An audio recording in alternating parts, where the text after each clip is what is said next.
Hello guys, welcome to the channel. I want to go over a quick scripture. It's Hebrews chapter 12, and it says, "Therefore, since we are surrounded by such a great cloud of witnesses, let us throw off everything that hinders and the sin that so easily entangles, and let us run with perseverance the race marked out for us, fixing our eyes on Jesus, the pioneer and perfecter of faith. For the joy that was set before him, he endured the cross, scorning its shame, and sat down at the right hand of the throne of God. Consider him who endured such opposition from sinners, so that you will not grow weary and lose heart. God disciplines his children in your struggle against sin. You have not resisted to the point of shedding your blood. And you have completely forgotten this word of encouragement that addresses you as a father addresses his son. It says, "My son, do not make light of the Lord's discipline, and do not lose heart when he rebukes you, because the Lord disciplines the one he loves, and he chastens everyone he accepts as his son. Endure hardship as discipline. God is treating you as his children. For what children are not disciplined by their father? If you are not disciplined, and everyone undergoes discipline, then you are not legitimate, not true sons and daughters at all. Moreover, we have all had human fathers who disciplined us, and which respected them for it. How much more should we submit to the Father of spirits and live? They disciplined us for a little while as they thought best, but God disciplines us for our good, in order that we may share his holiness. No discipline seems pleasant at the time, but painful.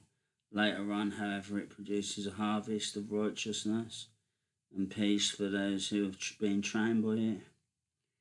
Therefore, strengthen your feeble arms and weak knees. Make level paths for your feet, so that the lame may not be disabled, but rather healed. Warning and encouragement: make every effort to live in peace with everyone and to be holy. Without holiness, no one will see the Lord. See to it that no one falls short of the grace of God, and that no bitter root grows up to cause trouble and defile many. See that no one is sexually immoral or is godless like Esau, who for a single meal sold his inheritance rights as the oldest son. Afterwards, as you know, when he wanted to inherit this blessing, he was rejected. Even though he sought the blessing with tears, he could not change what he had done.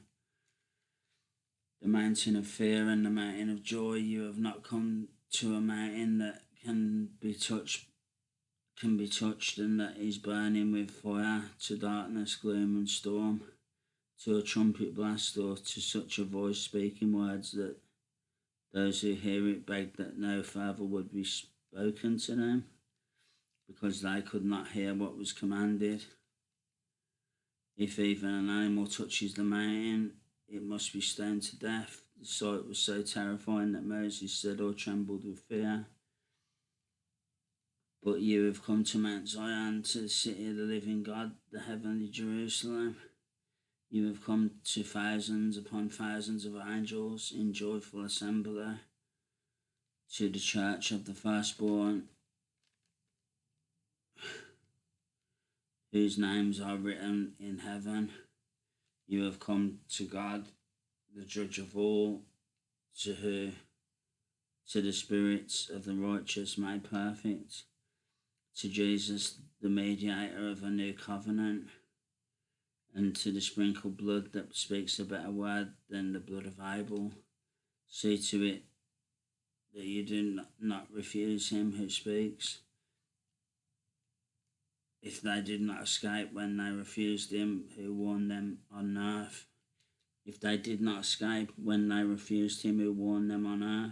how much less will we? if we turn away from him who warns us from heaven.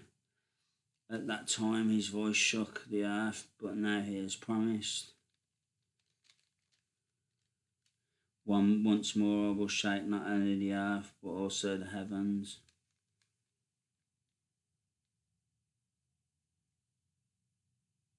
The words once more indicate the removing of what can be shaken, that is, created things, so that what cannot be shaken may remain. Therefore, since we are receiving a kingdom that cannot be shaken, let us be thankful and so worship God acceptably with reverence and awe, for our God is a consuming fire. That's it, guys. That's the scripture. Hebrews chapter 12. God disciplines his children, warning and encouragement, and the mountain of fear and the mountain of joy. So that's it, guys. That's the scripture. Hope you can take something from that. I hope it blessed you in some way. Yeah. Hope it gets to the right people. So that's it. That's the scripture. I'll be back with some more videos soon. Probably do what would I do? Probably a mental health video later, guys, more than likely. So yeah, that's it, guys. That's all I want to say for now. So take care, God bless, much love, and I'll be back soon. Take care, guys. Love you all.